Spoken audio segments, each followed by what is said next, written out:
Hey everyone, it's Karina with Karina Loves to Plan. Welcome back to my channel. I am here to show you my lineup for 2025. But before I do that, I wanted to show you what I'm ending 2024 with and explain my thought process for switching to certain things in 2025, because I tell you right now, my 2024 stack doesn't look similar to my 2025 planner lineup. But I first just want to remind you of my 2025 planner thoughts that I had filmed back in August before the whole Hobonichi release came out. This was what I told myself that I needed: my A6 5-year journal, my A5 journal, so the monthly, weekly, daily, and yearly, what I was going to use my passport planner for, and what I needed for work. That was all. But then all of this happened. What I wanted from Sterling Ink, what I wanted from Hobonichi, and it just kept changing. So one of the things that I really want to point out here is that it's so hard to plan how you're going to use your planners in 2025 in August of 2024. So I had very good intentions when making this list, but things change, and that's okay. But I also wanted to explain how I came to my new lineup. So the way that I'm going to do that is show you what I'm currently using for 2024 and how that's translating to what I'm going to be using in 2025. So the first thing I'm going to show you basically is what's not changing. My A6 5-year journal. I am currently in my 3rd year of this, and next year will be my 4th year. And what I use this for is really just a daily summary of what my family and I have done, along with the weather and something that I am grateful for. And I have loved writing in this, but also seeing the things that we've done in previous years.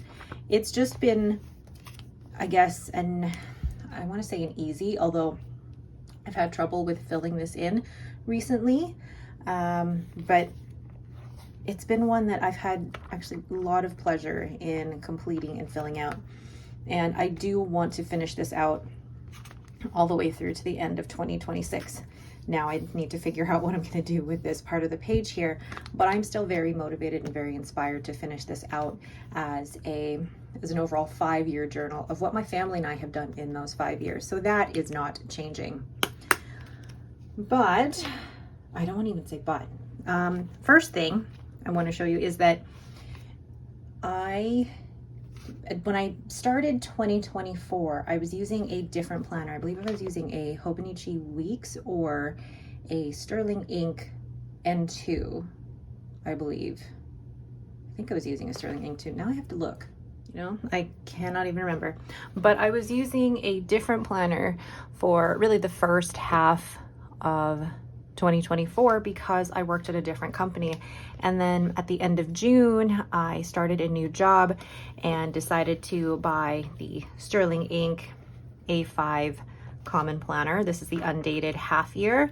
And I thought I would get to use all of these pages, but really this was an experimental planner for me. I didn't know what I would need for my new job, so I just wanted space for a weekly if I needed it, but I really wanted notes pages in the back. And 4 months into this job, I've realized that I really just need the notes pages. I don't need a weekly or a monthly because my schedule can change so much. So for 2025, I did not buy a planner for work. I ended up actually going through my stash and finding a Hobonichi A5 notebook. I bought 2 in the September 2023 release, and then I bought another one this year. It's just got the grid paper. It's got, I think, a little over 200 pages. It's perfect for my needs for work. I just need a notebook to write down the calls that I've taken, any emails that I need to follow up with, and any other research or learning that I'm doing. I didn't need an actual planner. I just needed a notebook. So this one, I say, isn't a huge change because I went from having a planner to a notebook. This cover is from Hobonichi. I believe it's a Liberty Fabrics. I bought this off of Amazon. Really cute. I don't need a massive, I don't need a, what do I even want to say?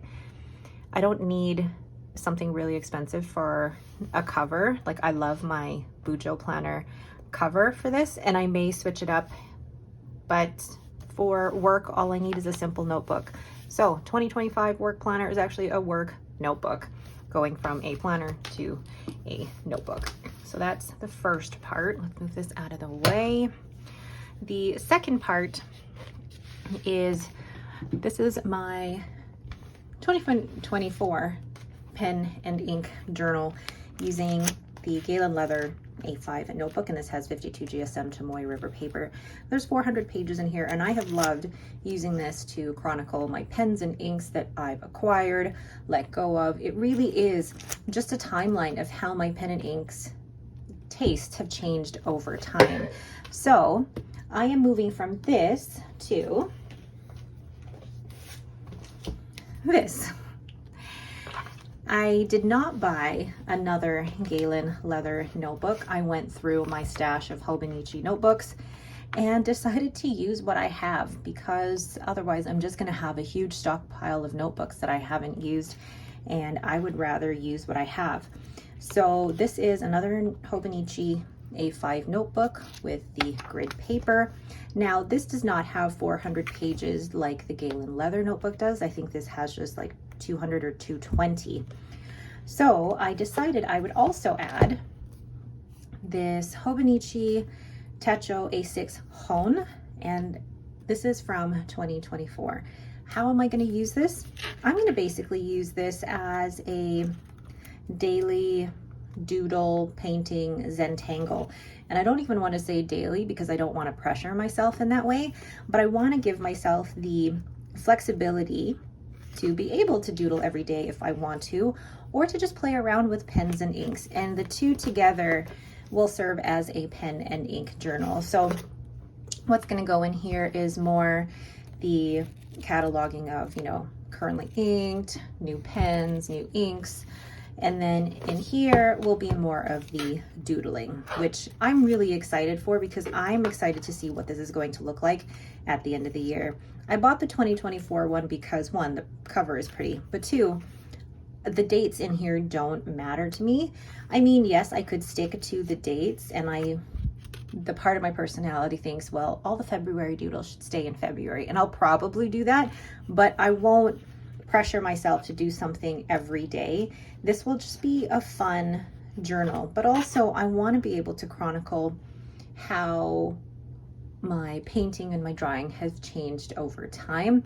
This one is really more of an intentional practice. I want to practice drawing more. I want to practice painting more, and I want to do it in one place like this. So I think being able to see it all in one in this A6 Hone, plus it's such a cute size. So the two together are going to be my pen and ink and doodling journal. So moving from Galen leather to the Hobonichi A5 and the A6 Hone. So we'll go ahead and put those to the side here. And then I guess I want to introduce something that I don't currently have.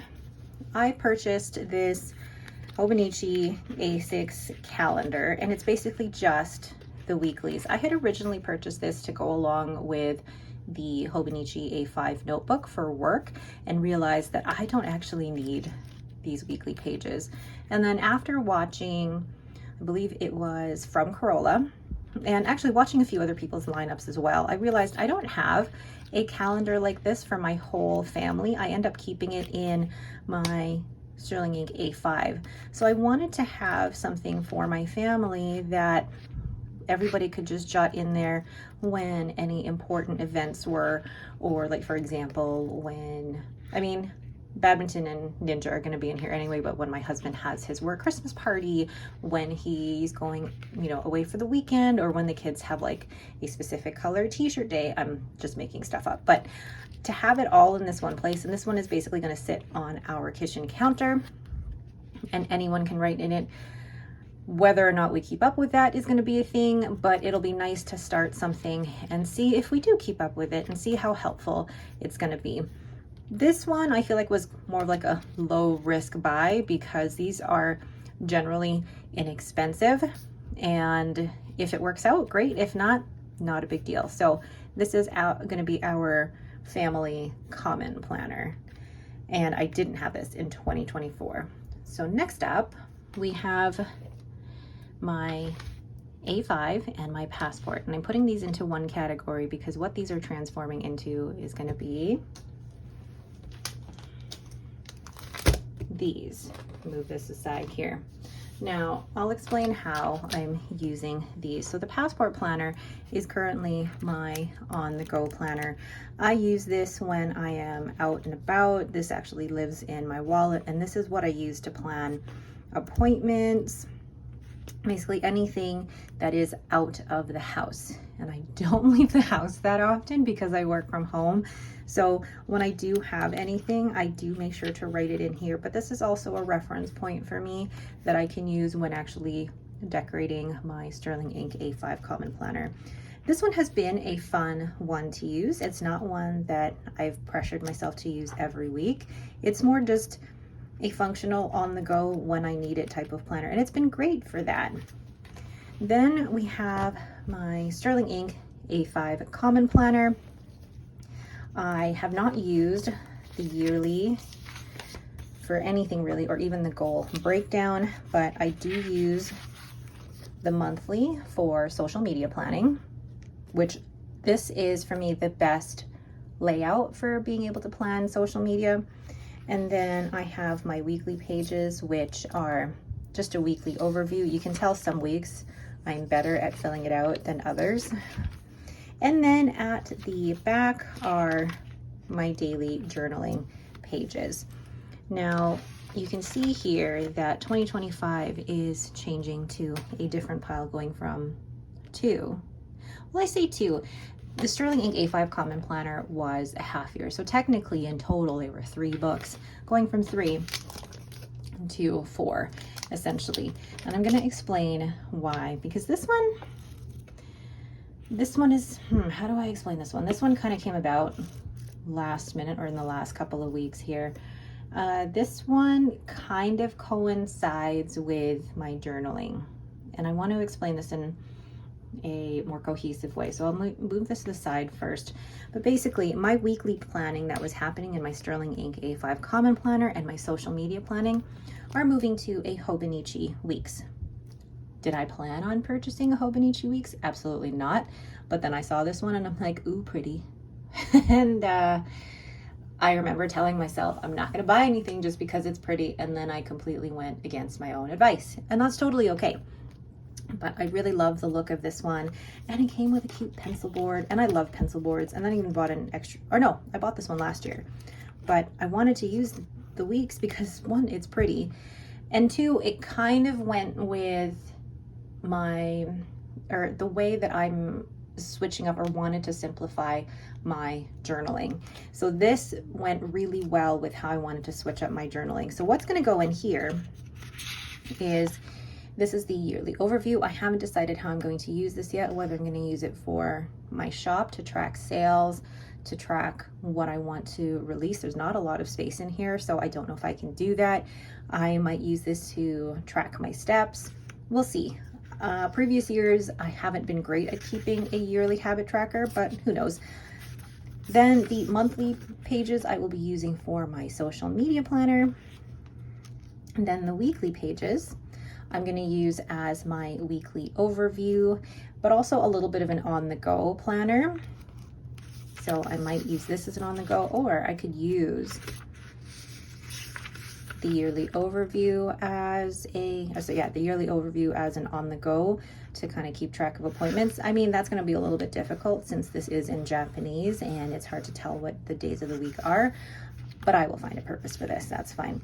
But yeah, the weeklies are going to be where I write down my appointments. I will write down my to-do lists. If there's a change in my work schedule, I'll write it here, and possibly the weather, we'll see. But then on this page here, I'm going to have my sleep scores, my workouts, and then any other big to-do lists and any other habit tracker that I want to keep in here as well, which I'm looking forward to having it all in a page like this. And then in the back, in the 69 grid pages that are back here, I want to use this as more of like a weekly overview. So any highlights or things that have happened throughout the week, it's almost like I'm pre-journaling, making a it's not even a running to-do list. It's more of a jotting down things that happened that day. And yes, I'm kind of doing two things at once, but it's really a simplified journal where I'm just jotting down things that have happened. So 1 page per week. Maybe some weeks will have 2, but it'll allow me to decorate very simply, but also be more intentional about keeping track of, well, this happened today, this happened today, this happened today, and try and keep a week on a page here. We'll see how that works. I'm pretty open to how that is going to look, but I'm excited to try that out and see where it goes from there. So basically my social media planner and my weekly overview are moving here. And then my daily journaling from my A5. This one was the biggest change for me, I think, because I have journaled in an A5 now for, let's see here, 2022, 2023, and 2024. So 3 years now. And I have really enjoyed journaling in an A5, but I have realized that I don't take the time to go back and read any of my entries. Whereas with my A6 5-year journal, I really enjoy being able to look back and see what we did last year or the year before. Even looking at the weather. Looking at the weather was actually really fun to see. And, you know, for example, like June was a crazy month where, actually, no, that, of course I pick a day that's very consistent. But like some of the temperatures, I think even looking at, for example, September, 23 degrees, 19, 28, just the differences in that are so interesting to me. So I decided that I wanted to do something similar for my A5. And after a lot of conversations with Katie and a lot of looking at different notebooks, I decided on the PlannerMonkeyCo, freely noted. And these, this is in, I think, the coffee brown, but it has 416 pages of 52 GSM Tomoe River paper. It's got a 4mm grid, and it's just so nice and squishy. But this is what it looks like inside here. And what that is going to do for me is basically, it's going to be split into 2 years. So this is going to be January to end of June, July to end of December. This is going to be my new multi-year daily journal. And the way that's going to work, I haven't laid it out here yet, but I will do a little bit of a setup video on this, is that the monthly overview will probably span either 1 or 2 pages or 4 pages. There is enough paper in this that I can do that. And then every day for the next 4 years, we'll have half a page dedicated. So January 1st, 2025, half a page. 2026, this half. 2027, this half, and 2028, this half. Then what I'm going to journal about is going to be, you know, things that have happened, but also some things that have been, you know, what I've been feeling or thinking. But also this amount of space is probably perfect for me. I have found that with the Sterling Ink A5 Common Planner, I've loved that space, but I've also struggled to fill it. And I feel like this would be the perfect amount of space for me. I would have enough to do maybe 1 gratitude here, put the weather here, and maybe 1 picture, and like decorate it very, very minimally. And there would be enough pages in here to cover, let's see, January to end of June has 180 days plus 6 months. So there would definitely be enough paper in here because every day would have 2 pages. So I'm really looking forward to moving into this because I have really enjoyed the 5-year journal, but now I really want to apply that into this. And I had thought about this for a while, and even when Sterling Ink had released their planners, I had really thought about doing this, and I'm so glad that I have decided to do this because it's just going to be a fun project for me for the next 4 years. Now, some people are going to ask, are you going to be okay with sticking with that for 4 years? And I say, you know what? I think I would be. I've been able to stick with the A6 5-year journal for 3 years now, and I've enjoyed it. I think I'm going to like this. And plus, it's just so bendy and floppy. But anyway, one last one. This one was a recent addition, and this one is a more fun one. I know I keep track of my gratitude in my A6 5-year journal, and it's so fun to look back on, but I feel like doing a daily gratitude in here. This is from PlannerMonkeyCo. It's another one of her freely noted. It's in the passport size, and there are 400 pages in here, so more than enough for 1 page per day. But what I wanted to use this for was really 3 things I'm grateful for every day, and decorate it very minimally with maybe like 1 big sticker and a couple of smaller stickers, and just have a place or 1 book to look at that one thing that I'm grateful for every day. And maybe I could put a picture in here, but it's one that I really want to make sure that I do, because the gratitude practice, just even in the last couple of weeks, I haven't been journaling in my A6 5-year journal, has fallen off, and I can notice a difference in my mood and what I'm going through. So I think having a gratitude journal to be able to, this one I would love to be able to flip back on and be like, that's what happened that day, and that's what I'm grateful for, and practice that gratitude is really important to me. So in summary, I really hope that this system works out for me, because really at the end of the day, after I was speaking with Katie, I said I wanted to simplify things, and it doesn't look like I'm simplifying things, but in my mind I am. So in, let's see, 2024, these were my planners and currently are my planners and journals. And then we have 2025 here, which I am actually pretty excited about. Yes, they're bigger, it's a bigger stack, but with the way that I want to look at my planners on a day-to-day basis, and the way that I want to reach for my planners on a day-to-day basis, I am really excited for this. I do want to say though that with me personally, I like to be able to finish out a planner, especially with the book bound planners. I like being able to finish them out, but it's okay if you don't. It's okay if you decide to switch systems in the middle of a year, middle of a quarter, to see what works for you, because we all process information differently. We also have different life situations, so what may work for one person may not work for you, and that's completely okay. Now, I am very intentional about how I choose my planners and how I use them and things like that. So I'm hoping that this video gave you some insight into why I chose what I chose and why I'm switching from 2024 to 2025. But that is it for me. Thank you all for listening to me ramble. I hope that was somewhat cohesive. If you have any questions about any of these, please let me know down in the comments below. Thank you all so much for watching, and have yourselves a great day.